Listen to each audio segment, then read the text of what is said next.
Imagine cooking that dish that will have your friends talking about it, not just for days or weeks, but for months, for years to come.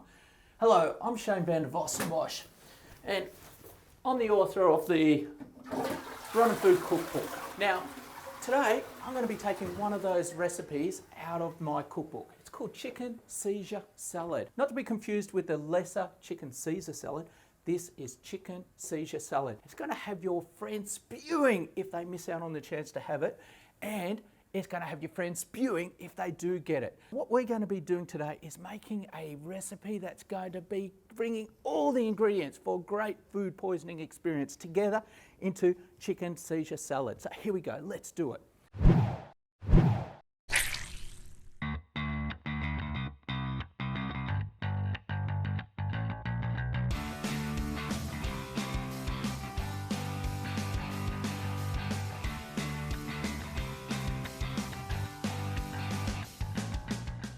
As you enter the kitchen, it's always important to wash your hands. The gene swipe, and it's this, there and there. And what that does is it gives a chance for any of that bacteria that's been on your jeans just to jump across onto your hands. Unfortunately, you may have a guest, and in which case you're going to have to use the sink. Step 1, water on.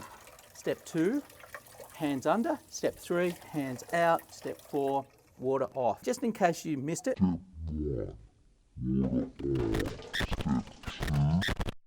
So there you have it, little boy technique. Need as much bacteria being brought into the kitchen as possible. Tea towels are fantastic for harbouring bacteria, and this one has been around for a couple days. I suspect it's been around for a week. We've used it for cleaning the benches, we used it for cleaning the floor. This is the perfect tea towel. So let's get started. Here we are, we've got our chicken and we've got our salad. Now, the best bet for a really good case of food poisoning will come from the chicken.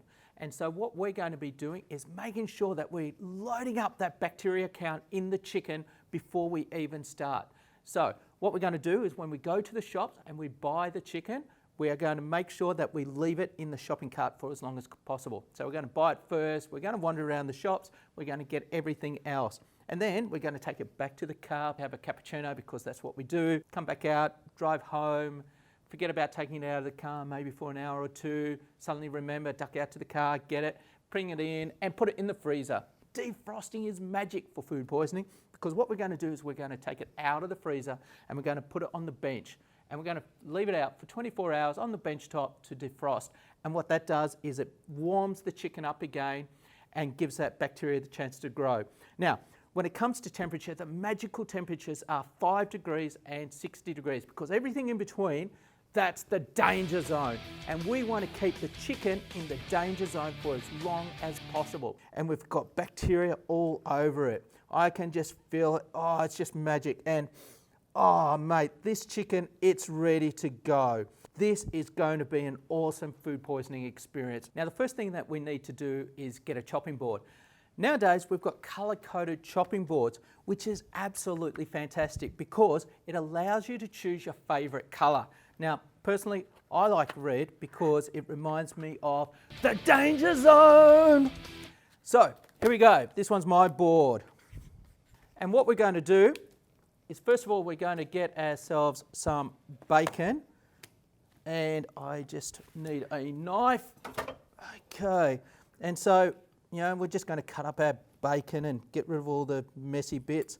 Now that we've done our bacon, we can move on to our chicken. And so, we've got this beautiful, beautiful chicken breast, and we're just going to cut off those fatty bits. I like chicken breast, thick chicken breast. I like thick chicken breast because that means that the middle of it can be still raw and the outside could be burnt, and you end up with that beautiful combination of bacteria on the inside and charcoal on the outside. Beautiful. We've finished cutting up all of our meat, and so we just need to get rid of the food scraps. So we'll just... Now we're set for moving on to the salad. Now, we've got this, oh, mate. Okay, so now we've got our lettuce here, so all we're going to do is break that up. So we've got our salad, we've got our chicken, now we're set for making the sauce to go with it.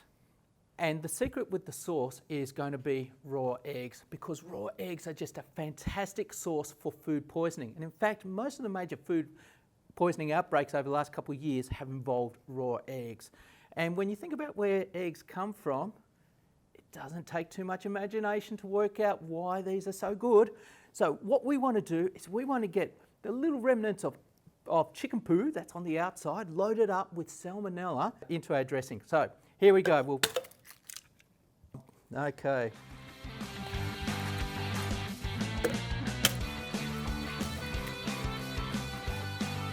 Beautiful. Okay. Yes! Oh, 5-second rule. Oh, hold on a minute. Okay. And that's enough. Thanks to the magic of video, we've managed to combine our raw egg, our mustard, and our oil, combined with high quality vinegar to make this beautiful sauce. And so we've now got the $1 million question. Which one is going to give you food poisoning? Is it going to be the chicken or is it going to be the sauce? The chicken's been cooked, which means that most of the bacteria has been actually eliminated. So unfortunately, we've destroyed most of the potential that's within the chicken. And with the mayo, yeah, it's got this raw egg in it, but not now. It's going to take a couple of days to really mature and do some damage. So it was a little bit of a trick question. Mayo is not going to give you food poisoning straight away. Chicken's not going to do it. We're going to have to head back in time for me to explain what's going to give you food poisoning. So here we go. So here I am, start of the day, film crew haven't rocked up yet, but I've got my chicken here. And what I'm going to do is I'm going to take this fantastic product. It's called Glitterbug Potion. Now, Glitterbug Potion is normally used for hand washing training. And what you do is you just squirt a little bit on your hands and you pretend it's a moisturiser and you just rub it in. And then what you do is you get your students to go wash their hands, come back again, and this is the magic. You get a UV torch and you shine it on and your hands just absolutely glow. Now in theory, if I wash my hands, most of that should be gone. So it's used for hand washing training. But what I've done is I've put it on the chicken. And so now, when I move the torch over the chicken, look at that, just absolutely glowing. Now from your point of view, just pretend all of that glowing stuff is bacteria, and you can just see that I have just got this absolutely magical bacteria-loaded chicken just waiting for me to come along in a couple minutes' time and cook that. So here we go. You guys are going to go back to the future. I'm going to go back to the loo, and let's watch what happens to that bacteria, and this is going to reveal the killer. Here we go. See you soon.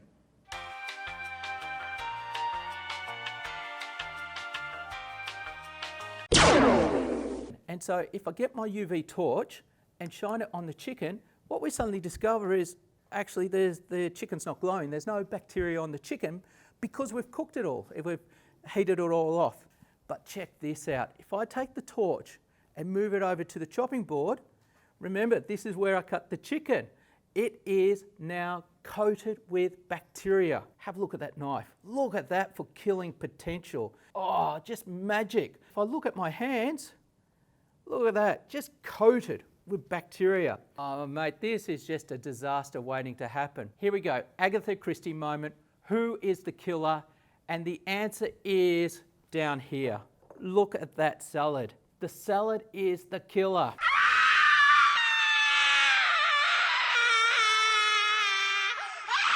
All of that glowing stuff, bacteria, guaranteed to give you food poisoning. Serve that up to your grandmother and you can safely bet that she will be dropping you out of the will. What's happened is that we've taken something like dangerous chicken and we've made it relatively safe. We've managed to take all of that great bacteria and moved it onto the lettuce, and we've turned the lettuce into a fantastic killing force. Food poisoning guaranteed, but it gets better. My recommendation is make in bulk. Make it in bulk. Make it in bulk. And that way, in 2 or 3 days' time, pull that out of the fridge, and that's going to be beautiful. Leave the salad out overnight, come back the following day, eat the leftovers.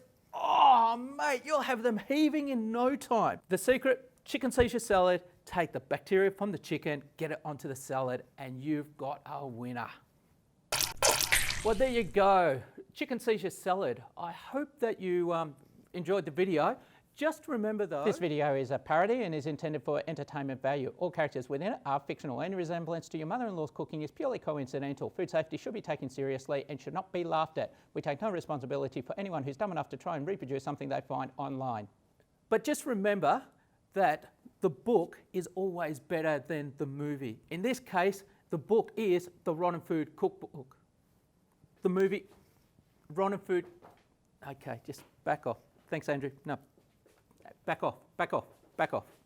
Okay, the Rotten Food Cookbook, fantastic read.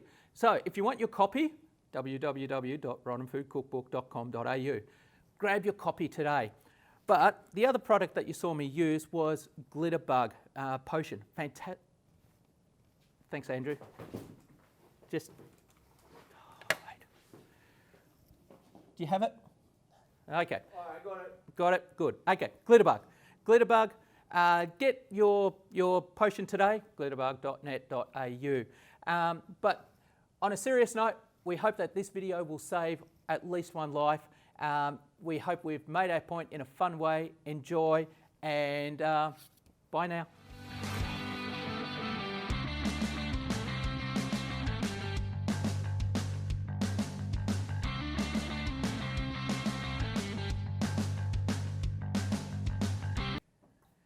Hey Andrew, do you want a sandwich? You all right? You're going to love this one. I have spent all day making it for you.